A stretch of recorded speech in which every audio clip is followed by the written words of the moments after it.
اتبع الحق أهواءهم لفسدت السماوات والأرض ومن فيهن ملك الأرض والأنسان.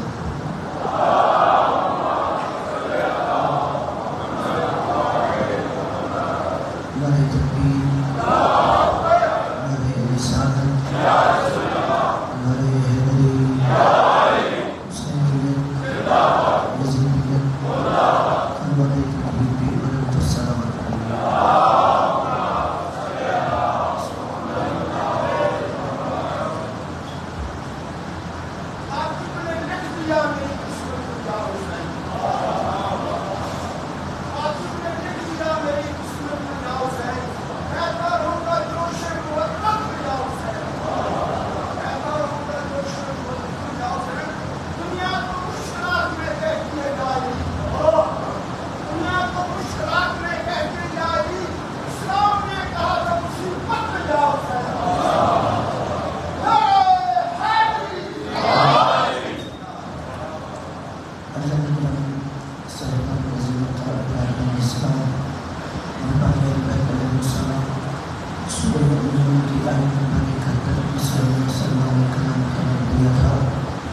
اللہ نے کہا وَلَوْ اتَّبَعَ الْحَقُّ أَهْوَاءَهُمْ، اگر ہم باطل کی خواہشوں کی پیروی کرنے لگے، اگر ہم باطل کے ہاتھ میں اپنا ہاتھ دینے لگے، لَفَسَدَتِ السَّمَاوَاتُ وَالْأَرْضُ، تو نہ آسمان رہے نہ زمین رہے گی، وَمَن فِيهِنَّ، تو آسمان و زمین کے درمیان جو بھی شے ہے تباہ ہو جائے گی.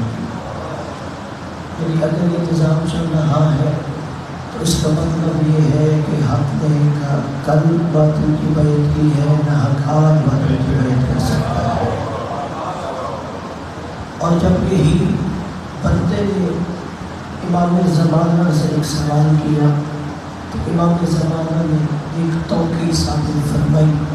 بچوں کے لیے خاص طور پہ کہہ رہا ہوں کہ جو جملہ توقیع ہے اس کا مطلب یہ ہے کہ جو امام زمانہ سے کوئی حکم صادر ہوا کہ جب امام پردہ غیبت میں تھے، امام نے اپنے 4 خاص نائب رکھے ہوئے تھے، جس میں عثمان بن سعید پہلے تھے، پھر محمد بن عثمان تھے، پھر حسین بن جوہر تھے، پھر علی بن محمد سوری تھے. یعنی اگر کوئی بندہ امام زمانہ سے ملاقات کرنا چاہتا یا اپنا پیغام پہنچانا چاہتا تو وہ امام کی کسی ایک نائب کو اپنا سوال لکھ کے دے دیتا تھا. یہ امام زمانہ سے ملاقات کرتے اور وہاں سے جواب لے کے آتے. اور اسی طرح ایک بندے نے سوال میں حق کے بارے میں پوچھا کہ مولا یہ حق کیا ہے، ہمیں کچھ حق کے بارے میں بتائیے.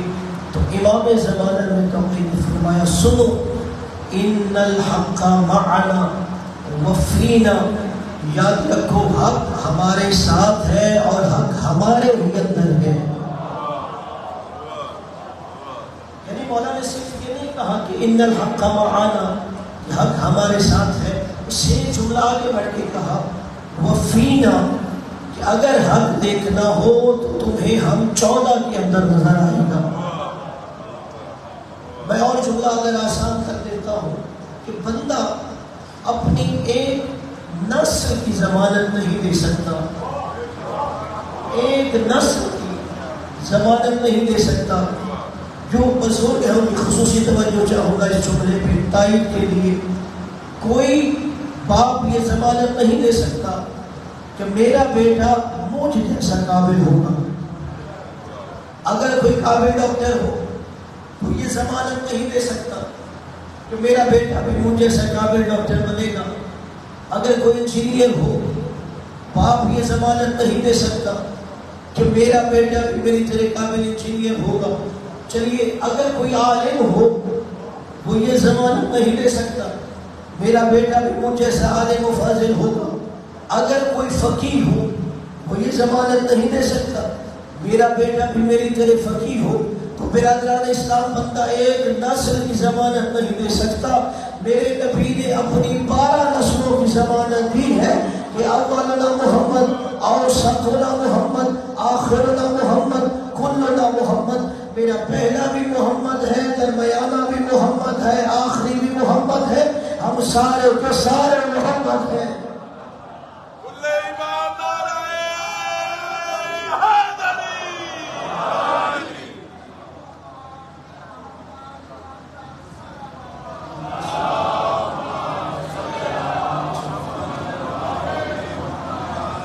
کہ بندہ ایک نسل کی ضمانت نہیں دے سکتا اور نبی نے اپنی 12 نسلوں کی ضمانت دی ہے.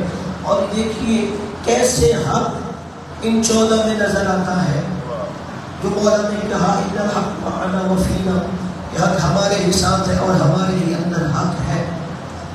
اگر بندے کو یہ یقین ہو کہ جو میں فرمان پڑھ رہا ہوں یہ 14 معصومین میں سے کسی ایک کا معصوم ہے، جناب سیدہ رسول خدا اور ہمارا امام 14 معصوم ہو گئے. اگر یقین ہے کہ جو میں فرمان پڑھ رہا ہوں یہ 14 میں سے کسی ایک کا ہے، یہ ہماری فقہ کا مسئلہ ہے، لیکن اگر یہ پتہ نہ ہو ان 14 میں سے کس کا ہے،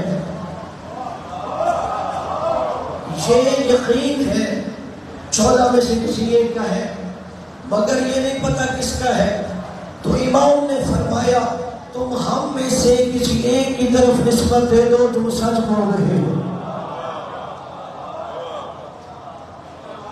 تم ہم میں سے کسی ایک کی طرف نسبت دے دو، تم سچ بول رہے ہو.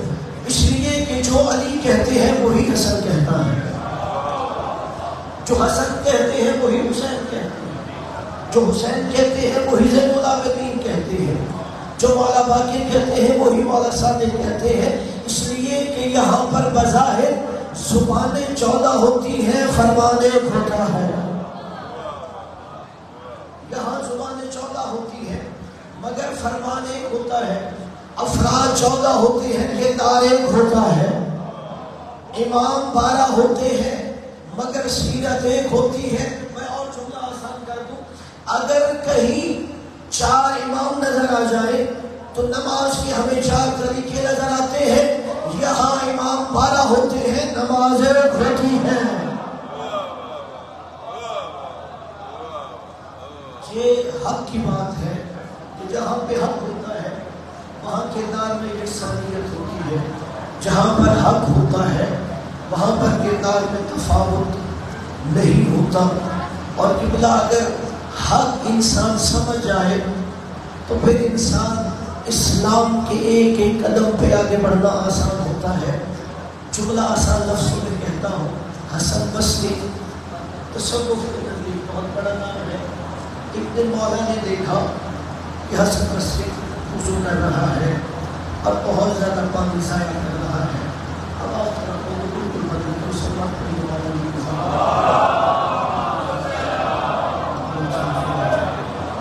امام نے دیکھا کہ حسن بصری وضو کر رہا ہے اور بہت زیادہ پانی ضائع کر رہا ہے.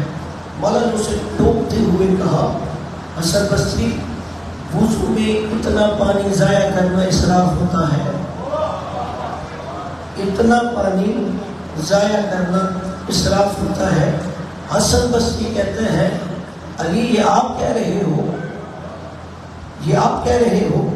مولا نے کہا حسن بصری میں کہہ رہا ہوں. کہتا ہے علی ابن ابی طالب جتنا آپ نے جنگ جمل میں مسلمانوں کا خون بہایا ہے میں اس سے کم پانی بہا رہا ہوں. آپ کو حق سمجھانا ہے. مولا نے کہا اچھا میں نے جتنا مسلمانوں کا خون بہایا ہے تم یہ کہہ رہے اس سے کم پانی بہا رہے ہو. کہا اگر تجھے یقین تھا جو علی کے مقابلے پہ آیا ہے وہ حق پر ہے تو تو کیوں نہیں میرے مقابلے پہ آیا؟ اس سے جملہ سمجھ آیا ہے. اگر تجھے یقین تھا کہ میرے بندے مقابل والا حق پہ ہے تو پھر تو نے آنا تھا میرے بندے مقابل لشکر میں. حسن بصری کہتا ہے علی میں نے غسل شہادت کر لیا تھا، میں نے کفن پہن لیا تھا کہ علی کے بندے مقابل جو لشکر ہے میں اس میں شامل ہو کے علی سے لڑوں گا. مگر جیسے ہی میں غسل شہادت کر کے نکلا تو مجھے کوئی حادث غیبی سے آواز آئی کہ قاتل بھی جہنمی ہے، مقتول بھی جہنمی ہے. قاتل بھی جہنمی ہے، مقتول بھی جہنمی ہے۔ کہتا ہے یہ میں نے ہاتف غیبی کی آواز سنی، واپس آ گیا۔ کہتا ہے دوسرے دن پھر میں تیار ہوا، میں نے کہا نہیں، مجھے جو آپ کے مد مقابل لشکر ہے مجھے جانا چاہیے، اس لیے کہ مجھے میدان جہاد میں حاضر ہونا چاہیے۔ تب پھر میں نے غسل شہادت کیا اور میں نے کفن پہن لیا۔ جیسے ہی میں نے گھر سے نکلنے کا ارادہ کیا، پھر کوئی ہاتف غیبی کی آواز آئی، قاتل بھی جہنمی ہے، مقتول بھی جہنمی ہے۔ تب پھر میں گھر واپس آ گیا۔ تیسرے دن پھر ارادہ کیا چلو چلتا ہوں آج میدان جہاد میں۔ پھر مجھے ہاتف غیبی کی آواز آئی، قاتل بھی جہنمی ہے، مقتول بھی جہنمی ہے۔ تب پھر میں واپس آ گیا۔ مولا نے کہا حسن بصری جانتا ہے وہ کون تھا جو تجھے کہہ رہا تھا قاتل بھی جہنمی ہے، مقتول بھی جہنمی ہے؟ وہ کوئی اور نہیں، تیرا بھائی شیطان کہہ رہا تھا کہ تم سمجھ شاید قدرت کی آواز ہو، وہ شیطان کہہ رہا تھا۔ مگر جو آگے مولا نے جملہ کہا حسن بصری مگر شیطان بھی سچ کہہ رہا تھا۔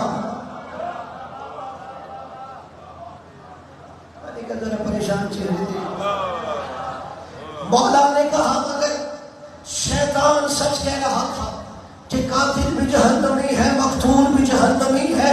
کہ یا علی یہ کیسے، قاتل بھی جہنمی اور مقتول بھی جہنمی؟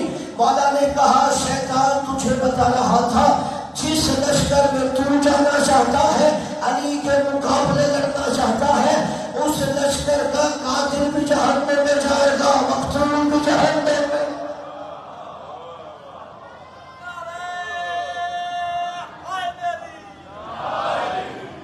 جو علی کے مد مقابل آ کے کسی کو قتل کرے گا وہ جہنم میں چلا جائے گا، اور جو علی کی تلوار سے قتل ہوگا وہ بھی جہنم میں چلا جائے گا۔ تو اس لیے اگر بندہ حق کو پہچان لے تو پھر اسلام کو سمجھنا آسان ہو جاتا ہے۔ ایک مرحلہ اور آپ کو اسی معرکے میں اگر لے کے جاؤں، پھر مولا جنگ کر رہے ہیں، ایک بندہ مولا کے مقابلے پہ آیا اور قرآن کی آیتوں کی تلاوت کر رہا ہے، جہاں سے 30واں پارہ شروع ہوتا ہے، سورۃ النبأ، عما یتساءلون عن النبأ العظیم۔ مولا کے مقابلے میں تلوار نکالی ہوئی اور یہی سورہ نبأ کی تلاوت کر رہا ہے۔ مولا نے اسے دیکھ کے مسکرائے۔ مولا نے کہا یہ جس سورہ کی تلاوت کر رہا ہے اس کی جو پہلی آیت میں لفظ ہے اما یتساءلون عن النبأ العظیم، جو میرے حبیب یہ تجھ سے سب سے بڑی خبر کے بارے میں سوال کرتے ہو، جانتے ہو وہ خبر کون ہے؟ مولا نے کہا جانتے ہو وہ خبر کون ہے؟ کہا یا علی مجھے یہ نہیں پتا، مگر قرآن جو کہتا ہے سچ کہتا ہے۔ مولا نے کہا قرآن تو سچ کہتا ہے، مگر اس سچ کو ماننے کے لیے بھی حق کی پہچان ہونا چاہیے۔ مولا نے کہا النبأ العظیم، قرآن جسے سب سے بڑی خبر کہتا ہے وہ علی ابن ابی طالب ہے۔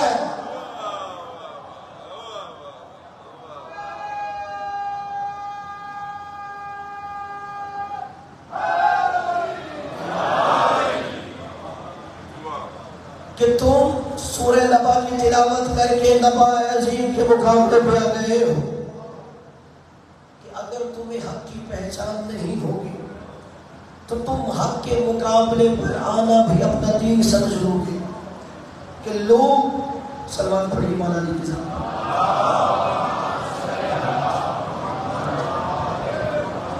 کہ لوگ جب حق کی معرفت نہیں رکھتے تھے تو حق کے مقابلے پہ آ کے یہی سمجھتے تھے کہ شاید نعوذ باللہ ہم دین کی خدمت کر رہے ہیں، مگر پھر رسول نے کہا سنو الحق یعلو ولا یعلی علیہ، حق ہمیشہ سر بلند رہتا ہے، کبھی حق پر کوئی غلبہ نہیں پاتا۔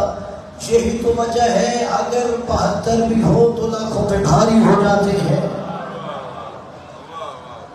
اور جملہ آسان کر دو، قرآن میں حق کی نشانی یہ نہیں ہے کہ حق اکثریت میں ہوتا ہے، جملہ ہے صرف 2 موقع پر حق اکثریت میں ہے۔ ایک جب کائنات کی آغاز ہو رہا تھا، دوسرا جب کائنات کی انتہا ہو رہی ہوگی۔ مقابلے پر حق اکثریت میں ہے. ایک جب کائنات کی آغاز تھا، دوسرا جب کائنات کا انجام تھا. یعنی جب آدم علیہ السلام زمین پہ آئے تب حق پہ تھا، بندے چار تھے، تین حق پہ تھے، ایک باطل پہ تھا. آدم حق پہ، جناب حوا حق پہ، جناب حابیل حق پہ، قابیل باطل پہ تھا. اور دوسرا تب اکثریت حق پہ آئے گی جب میرا بارگاہ امام آئے گا. ان دو موقع پر حق اکثریت میں ہے، ورنہ ہمیشہ حق اقلیت میں ہے.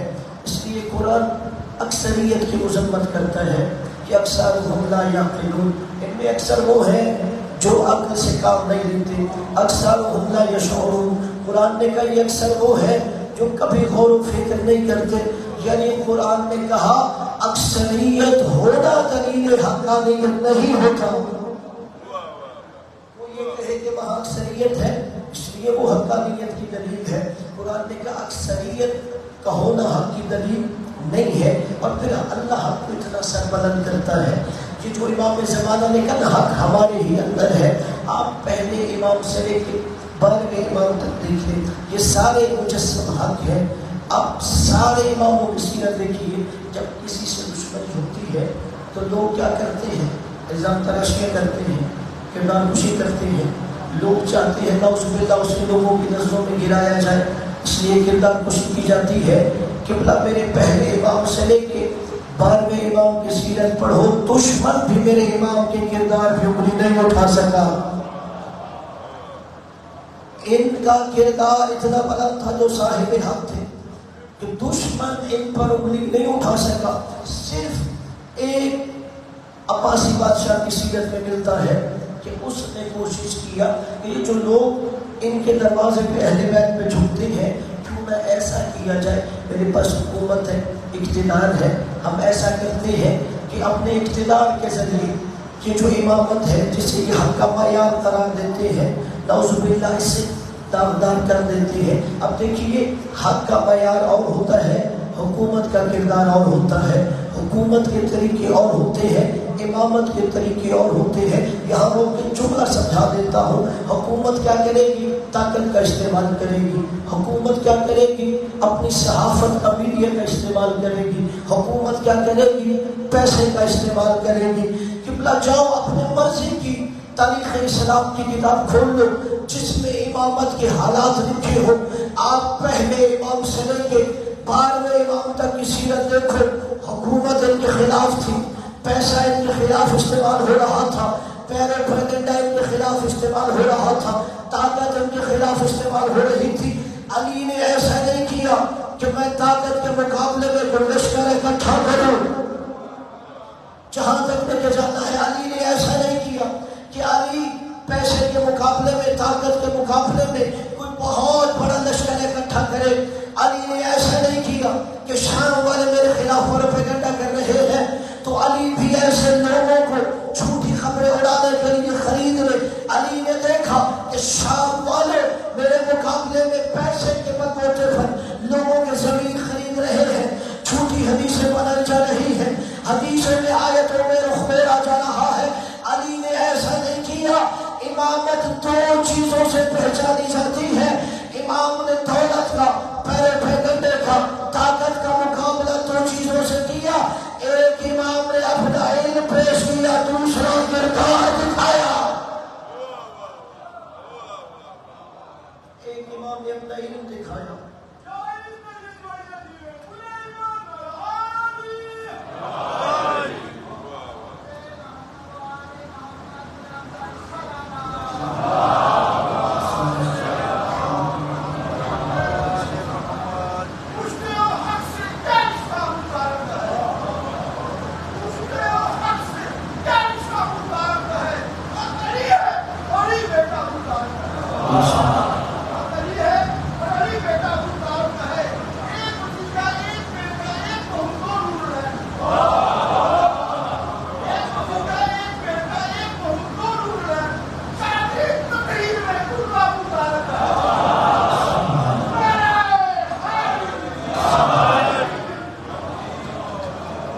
خدا آپ کو سلامت رکھے، صحت و عافیت دے۔ جملہ کہہ دیتا ہوں، اب انہوں نے چونکہ جناب ابو طالب کی بات کی ہے، پھر میں اپنے موضوع پہ آتا ہوں۔ جب آپ کہتے ہیں نا مولا علی کی یہ فضیلتیں بیان کرتے ہیں، تو برادران اسلام کہتے ہیں کہ علی کی نعوذ باللہ ذاتی کمال نہیں ہے، بلکہ یہ تو ساغوش کا اثر ہے جس میں علی پلتا رہا، کہ علی کو نبی نے پانا تھا۔ وہ کہتے ہیں علی کو نبی نے پانا تھا، اس لیے یہ نبی کی آغوش کا اثر تھا کہ نبی کی آغوش کی وجہ سے علی میں اتنے کمالات آ گئے۔ اور میں یہی کہتا ہوں، اگر علی کے کمالات نبی کی آغوش کا اثر ہے تو نبی کے کمالات کس کی آغوش کا اثر ہے؟ اور آپ کو سلام کریں، اگر علی کی بات آئے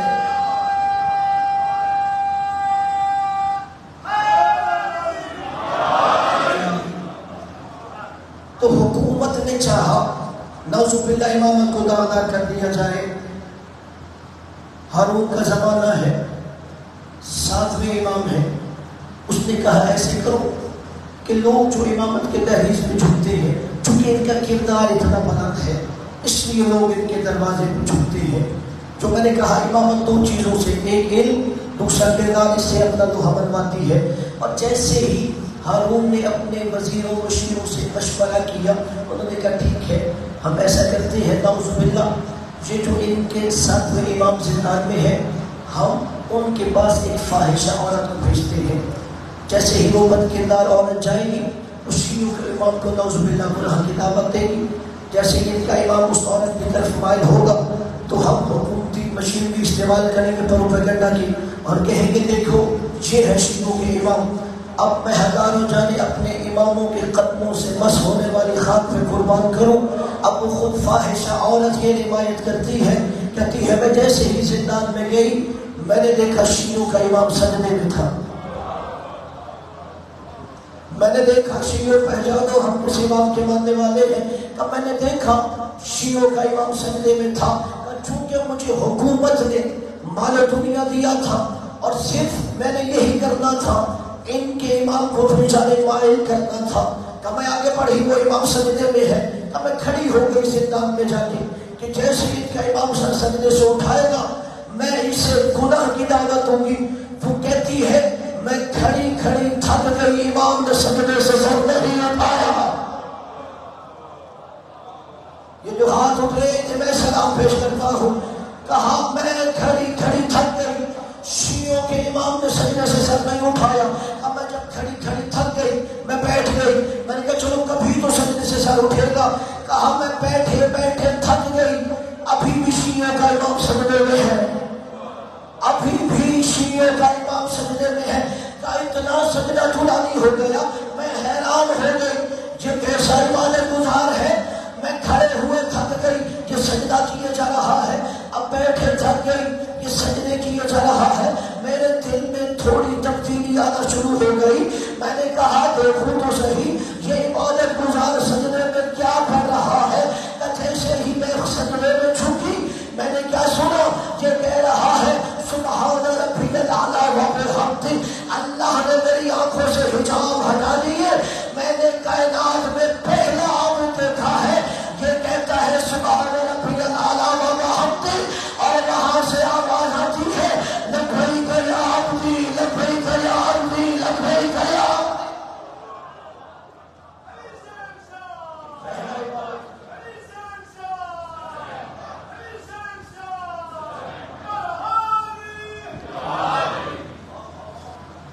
کہا میں نے پہلا عبادت گزار دیکھا کہ یہ ادھر تسبیح کر رہا ہے ادھر سے آواز آ رہی ہے۔ وہ کہتی ہے کہ جیسے ہی میں نے اس میں دیکھا کہ گویا میں زندان میں نہیں، اللہ نے جب میرے چہرے سے پردے ہٹائے گویا میں کسی جنت کے باغ میں ہوں، اور وہی یہ عبادت گزار سجدہ کر رہا ہے۔ کہا میرے دل کی کیفیت بدلی، میں نے بھی سر سجدے میں رکھ دیا۔ وہ جو امام کو گناہ کی دعوت دینے آئی تھی کہ میں نے بھی سر سجدے میں رکھ دیا۔ کافی دیر گزر گئی، ہارون کہتا ہے دروغے سے جاؤ ذرا اندر حالت تو دیکھو شیعوں کا امام کس حالت میں ہے۔ جیسے ہی سپاہی گیا دوڑتا ہوا واپس آ کے کہتا ہے ہارون میں نہیں بتاؤں گا تو خدا میں زندان دے، میں نہیں تجھے بتاؤں گا اندر کا ماجرا تو خدا میں زندان دے۔ اس نے کیا دیکھا؟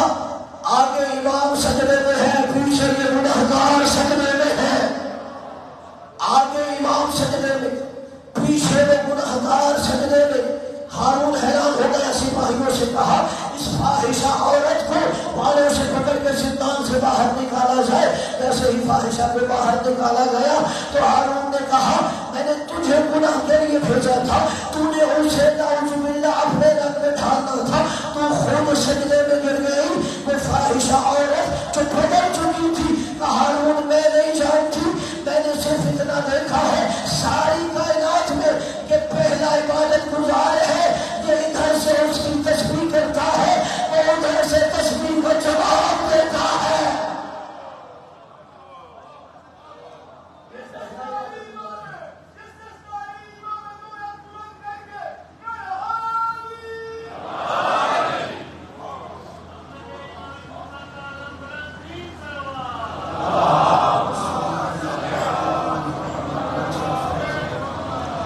اس نے کہا میں نے ساری زندگی گناہوں میں گزاری ہے مگر میں نے آج پہلا یہ عبادت گزار دیکھا ہے۔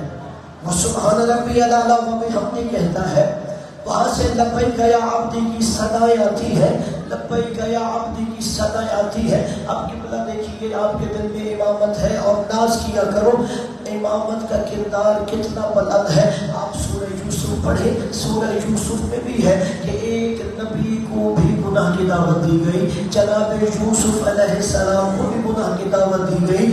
جیسے ہی جناب یوسف کو گناہ کی دعوت دی گئی تو قرآن میں ہے جناب یوسف نے دعا کے لیے ہاتھ بلند کیے کہ بارے الہ یہ عورت مجھے جس گناہ کی طرف بلاتی ہے اس سے بہتر ہے مجھے زندان میں ڈال دیا جائے۔ اپنے نوجوانوں کی خصوصی توجہ چاہوں گا ان چونگوں کے لیے، اس لیے کہ قدم قدم پر علی کے چاہنے والوں کو شیطان پھٹکائے گا۔ جوانوں کی خصوصی توجہ چاہوں گا، جناب یوسف کو جیسے ہی عورت نے گناہ کی دعوت دی، جناب یوسف نے ہاتھ بلند کیے کہ بارے الہ یہ عورت مجھے جس گناہ کی طرف بلا رہی ہے اس سے بہتر ہے مجھے زندان میں ڈال دیا جائے۔ اب قبلہ دو کردار ہے، ایک نبوت کا کردار ہے، ایک امامت کا کردار ہے۔ جناب یوسف نے اپنا دامن بچا لیا مگر گناہگار کو سجدے میں نہیں گرایا۔ جناب یوسف نے اپنا کردار بچا لیا مگر اس گناہگار کو سجدے میں نہیں گرایا، بلکہ اللہ سے دعا مانگ رہے تھے ارے الہ یہ جس گناہ کی طرف بلا رہی ہے اس سے مجھے محفوظ رکھنے کے لیے بہتر ہے زندان میں ڈال دیا جائے۔ پھر قرآن میں ہے یوسف کو زندان میں بھی ڈالا گیا اور یوسف نے اپنا دامن بچا لیا۔ قبلہ جو صرف اپنا دامن گناہوں سے بچا لے اسے نبی کہتے ہیں، جو گناہگار کو سجدے میں گرا دے اسے امام کہتے ہیں۔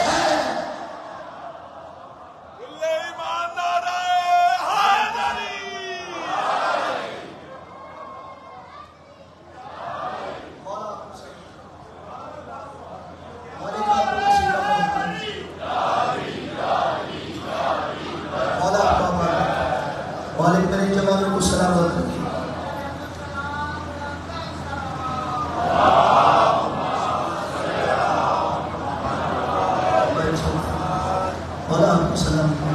امام زمانہ ہم سب سے راضی ہیں، جو صرف اپنے دامن کو بچا رہے تھے وہ عصمت نبوت تھی، جس نے گناہگار کو سجدوں میں گرا دیا ہے، عصمت امامت تھی۔ اس لیے اللہ نے ہمیں ایسے حق والے امام عطا کیے ہیں جن کا کردار بلند تھا۔ اور قبلہ یہی تو وجہ ہے کہ زمانہ جاہلیت میں بھی ان کے آباء و اجداد کے دامن گناہوں سے آلودہ نہیں ہوتے تھے۔ آپ جائیے تاریخ اسلام پڑھ لیجیے، جب شراب کی حرمت کی آیت اتری تو معاشرہ کیسا ہے کہ جیسے ہی کہا انما الخمر والمیسر والانصاب والازلام رجس من عمل الشیطان، کہ دیکھو شیطان کا عمل ہے شراب پینا۔ شراب کی حرمت کی آیت مدینے میں نازل ہوئی، اب تاریخ کے جملے ہیں. جیسے ہی شراب کی حرمت کی آیت نازل ہوئی مدینے کی گلیوں میں شراب کی بوتلوں کے انبار لگ گئے. جیسے ہی شراب کی حرمت کی آیت نازل ہوئی مدینے کی گلیوں میں شراب کی بوتلوں کے انبار لگ گئے. قبلہ اندر تھی تو باہر آئی.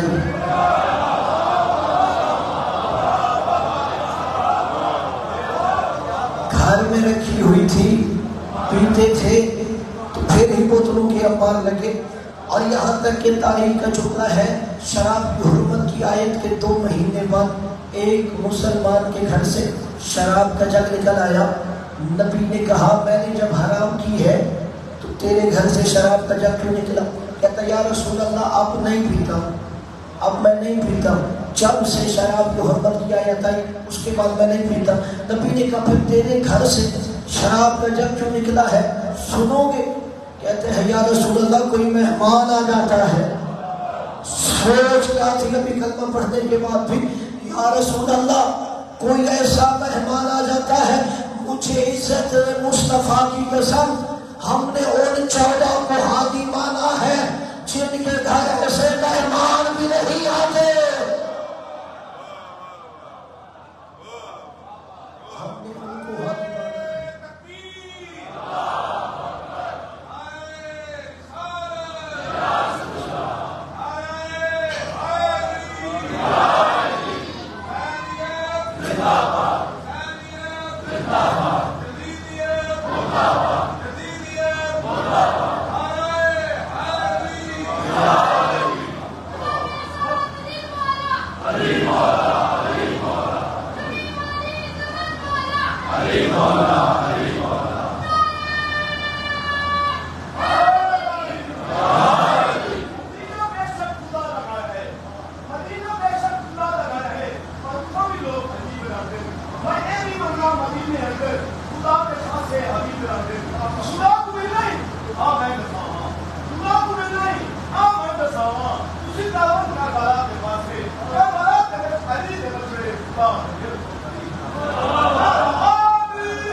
کہ اللہ نے ہمیں ایسے 14 ہادی دیے ہیں جن کے گھر ایسے مہمان بھی نہیں آئے.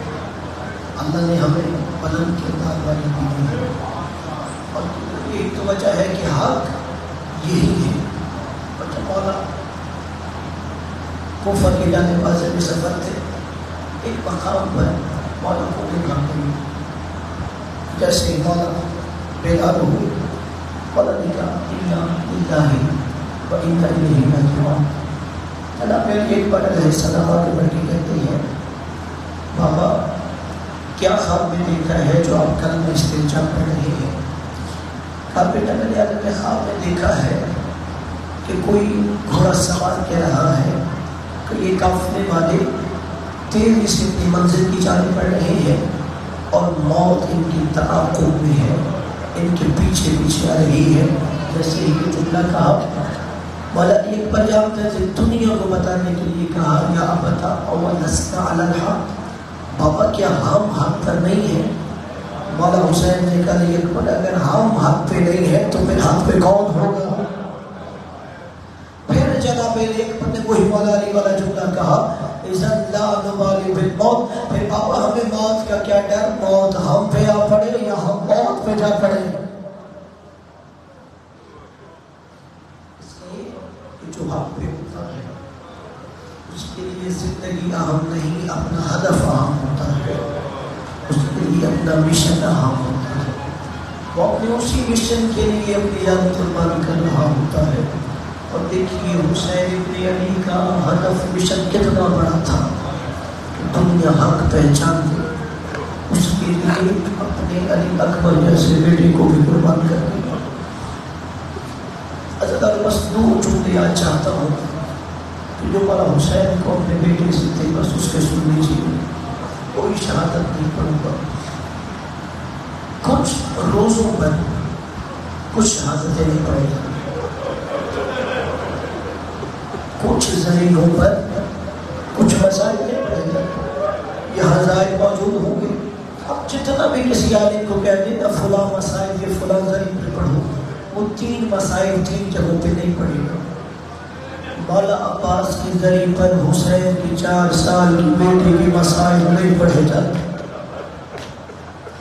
اجر کو اللہ کوشش کرنا ہے، ساتھ محرم ہے، ہر آنکھ سے گزر ہو جائے. مولا عباس کے ذریعے پر 4 سال کی سکینہ سلام اللہ علیہا کے مسائل نہیں پڑھے جاتے، اس لیے کہ عباس برداشت نہیں کر سکتا سکینہ بیٹے سے تمام سے ظلم ہوتا رہا. اجرکم علی الزہرا. دوسرا، مولا علی کی قبر پر زینب کا دربار جانا نہیں پڑھا جاتا. علی کیسے برداشت کرے جو زینب علی سے کلام نہیں کرتی، وہ شرابی سے کیسے بولتی نہیں. تیسرا، مولا حسین کے ذریعے پر جناب علی اکبر کی مسائل نہیں پڑھے جاتے. آخری دفعہ آج سے 100-150 سال پہلے ایک نجف کے عالم دین سید مہدی بحر العلوم نے مسائل پڑھے تھے. بہت بڑا علم کا نام ہے، اس لیے ان کا لقب بحر العلوم ہے کہ یہ علوم کا سمندر تھا. سید مہدی عالم دین سے یہ زیادہ شب جمعہ کربلا آئے ہوئے تو جیسے ہی زائرین نے دیکھا کہ اتنا بڑا عالم آج شب جمعہ کربلا میں موجود ہے، لوگوں نے کہا ہمیں حسین کی ذریعے پر علی اکبر کی مسائل سناؤ. یہ آخری دفعہ جو مولا کی ذریعے پہ شہادت علی اکبر پڑھی گئی. سید مہدی نے کہا نہیں، مجھ سے حسین کی ذریعے پر کسی اور شہید کے مسائل سنو، حسین کے جواب بیٹے کے مسائل نہ سنو. عزادار زائرین نے اصرار کیا ہم حسین کی قبر پہ کھڑے ہو کے حسین کو اس کے بیٹے کا پرسہ دینا چاہتے ہیں. عالم دین نے کہا ایسا نہ ہو کہ زائر ناراض ہو جائے اور پھر مولا ناراض ہو جائے. سید مہدی نے مولا حسین کی زری پکڑ کے علی اکبر علیہ السلام کے مسائل پڑھے. اللہ عالم دین نے بھی گریہ کیا، تمام زائرین بھی روتے رہے. سید مہدی بحر العلوم روتا ہوا گھر گیا، اپنے گھر بستر پہ سر رکھ کے سو گیا. جب آدھی رات ہوئی عالم دین نے کیا دیکھا، کوئی کالے مرغے والی بی بی خواب میں آ گئی ہے جس کا ایک ہاتھ زخمی پہلو پہ ہے. سید مہدی آج تم نے میرے حسین کی قبر پر علی اکبر کے مسائل کیوں پڑھے؟ عالم دین ہاتھ پہن کے کہتا ہے آقا دادی میں نے کوئی غلط روایت پڑھ دی ہے تو معاف کر دو. کہ نہیں مہدی بیٹا، تو نے غلط روایت نہیں پڑھی ہے، مگر تو مسائل پڑھ کے گھر آ کے چین سے سو گیا ہے. تیرے نانا محمد نے مدینہ چھوڑ دیا ہے، علی نے نجف چھوڑ دیا ہے، زہرا نے مدینہ چھوڑ دیا ہے. کبھی نانا حسین کو چپ کر آتا ہے، کبھی ماما علی چپ کر آتا ہے، کبھی ماں زہرا کر آتی ہے، مگر حسین قبر میں کروٹیں بدل رہا ہے. اور میرے قبال زہرا مولا آپ کی عبادت کو قبول فرمائے. اللہ تعالیٰ اس کے بعد کبھی مولا حسین کی قبر پر علی اکبر کے مسائل نہیں پڑھے گئے، اس لیے کہ شاید مادر حسین نے کہا ہو تم کیا جانو حسین کے لیے علی اکبر کیا تھا. اللہ جانو جو یہاں پہ سفید ریش بزرگ ہیں وہ جانتے ہو کہ ذرا سوچو تو صحیح، 18 سال کا جوان بیٹا ہو اور صورت میں محمد جیسا ہو، نام کا علی ہو، پھر بوڑھا باپ اسے خود مقتل کی جانب روانہ کر رہا ہے. اس ماں باپ کی کیا حالت ہوتی ہے؟ میں جملہ آسان کر دیتا ہوں کہ مولا علی اکبر علیہ السلام کا سر دو کے نیزہ پہ بلند کر کے شام کے بازاروں میں لے جایا گیا. عدالت جیسے ہی شام کے بازار میں یہ قافلہ داخل ہوا تو نیزوں پر شہداء کے سر بلند تھے. ایک مکان کی چھت پر کچھ عیسائی عورتیں بیٹھی ہوئی کہ ہم بھی تو دیکھیں کون یہاں پر قیدی لائے جا رہے ہیں. اللہ ایک ضعیفہ نے سر کو دیکھنا شروع کیا کہ یہ 80 سال کا سر ہے، یہ 57 سال کا سر ہے، یہ 32 سال کا سر ہے. اس نے دیکھا ایک 18 سال کا جوان ہے. وہ عیسائی ضعیفہ کہتی ہے اے جوان میں نہیں نہیں جانتی تیرا نام کیا ہے، مگر میں تیرا چہرہ دیکھ کے تیرا ایک نام رکھ رہی ہوں، انت البدر التمام، تو 14ویں کا چاند ہے۔ عزادارے بتاؤ جسے خیر اور 14ویں کا چاند پہ رہی ہے، اللہ جانے ماں کیا کہتی ہوگی۔ غیر عورت نے کہا انت البدر التمام، تو 14ویں کا چاند ہے، تجھے میں نام دے رہی ہوں کہ تو 14ویں کا چاند ہے۔ عزادارے وہ عورت گھر کی چھت سے نیچے اتر آئی، اس نیزے کے نیچے کھڑی ہوئی جس پہ مولا علی اکبر کا سر تھا، کہتی ہے اور تو میں ایک دعا مانگتی ہوں، تم نے آمین کہنا ہے، میں دعا مانگتی ہوں، تم نے آمین کہنا ہے۔ عزاداروں وہ ضعیفہ کہتی ہے اے بار الہ، اس جوان کی ماں اس کے مرنے سے پہلے مر گئی ہے۔ اللہ جانے کون علی اکبر کا پرسہ حسین کو دے آیا ہے، کہا بار الہ اس کی ماں اس کے مرنے سے پہلے مر گئی ہے۔ جناب لیلا سلام اللہ علیہ نے سنا، اس ضعیفہ کی طرف دیکھ کے کہا اے ضعیفہ مجھے بتلائے کیوں دے رہی ہے، اس جوان کی ماں ابھی تک زندہ ہے اور اس کا قاتل کربلا سے لے کے شام تک کبھی علی اکبر کا سر دیکھتا ہے، کبھی اس کی ماں کو دیکھ کے ہنستا ہے۔ اگر صرف ایک آخری روایت کہ حسین کو کتنا پیار تھا اپنے جوان بیٹے سے، تاکہ جو ابھی تک بھی عبادت نہیں کر سکے وہ عبادت کر لے، تاکہ آنکھوں سے کیے ہوئے گناہ معاف ہو جائے۔ رونا نہ آئے تو بے شک سر کو جھکا کے گناہوں کی معافی مانگیے۔ کیا ساتھ محرم بھی اگر ان کے غم میں رونا نہیں آتا، زندگی کے کسی موڑ پہ کوئی ایسا گناہ ہوتا ہے جس سے دل سخت ہو جاتا ہے۔ عزادارو آخر کے مایوس لیجیے، وہ ملعون جس نے جناب علی اکبر علیہ السلام کے سر والا نیزہ اٹھایا ہوا تھا، وہ شمر کے پاس آ کے کہتا ہے شمر میں نے عجیب منظر دیکھا ہے، جدھر جدھر علی اکبر کا سر جاتا ہے ادھر حسین کی نظر اٹھتی ہے۔ اجرکم علی الزہرا جس کی ہر نکلی ہے مولا علی اکبر کے سر کے میں کسی خامے نہ رونا، یہ جو جوان ہے مولا علی سیرت علی اکبر کو چلنے کی توفیق دے۔ عزادارے میں ملعون کہتا ہے شمر میں نے دیکھا ہے جدھر جدھر میں علی اکبر کے سر والا نیزہ لے کے جاتا ہوں ادھر ادھر حسین کی نگاہیں اٹھتی ہے۔ تب میں علی اکبر کے سر والا نیزہ قافلے کے آگے لے گیا، حسین کی نگاہیں علی اکبر کے سر پہ تھی، میں علی اکبر کے سر والا نیزہ قافلے کے درمیان لایا، حسین کی نگاہیں علی اکبر کے سر پہ تھی، تب میں علی اکبر کے سر والا نیزہ قافلے کے پیچھے لے گیا، پھر بھی حسین کی نگاہیں علی اکبر کے سر پہ تھی۔ عزادارو سنو گے، شمر ملعون نے حسین کا امتحان لینا چاہا کہ ایسا کرے علی اکبر کا سر کو کے نیزہ سے اٹھاوے، ایک سکوت میں بند کر دے، پھر دیکھو حسین کدھر دیکھتا ہے۔ اس ملعون نے علی اکبر کا سر اٹھایا، ایک سکوت میں بند کیا، ابھی تھوڑا قافلہ رکا، ایک دوسرا سپاہی دوڑتا ہوا آیا، کاشف حسین کا سر میرے نیزہ پہ نہیں ہے، حسین کا سر غائب ہو گیا۔ شمر نے تازیانہ اٹھایا، میرے چوتھے امام کے پاس آیا، میرے چوتھے امام کی کمر پہ اس ملعون نے تازیانہ مارا۔ مولا نے کہا ظلم کیوں کرتے ہو؟ سجاد تیرے بابا کا سر میرے نیزہ سے کہاں چلا گیا؟ میرے چوتھے امام نے ایک ایک سر پہ دیکھنا شروع کیا، علی اکبر نظر نہیں آیا۔ بتاؤ علی اکبر کہاں ہے؟ علی اکبر کا سر ستون میں بند ہے، اب مجھ پہ ظلم نہ کرے، جاؤ مجھ سے ستون کھولے۔ عزادار یزیدی سپاہی گیا، ستون کھولا گیا، کیا دیکھا؟ بوڑھا باپ جوان بیٹے کے رخسار پر اپنا رخسار رکھتے کہہ رہا تھا علی اکبر ان ظالموں نے تجھے مجھ سے جدا کر دیا۔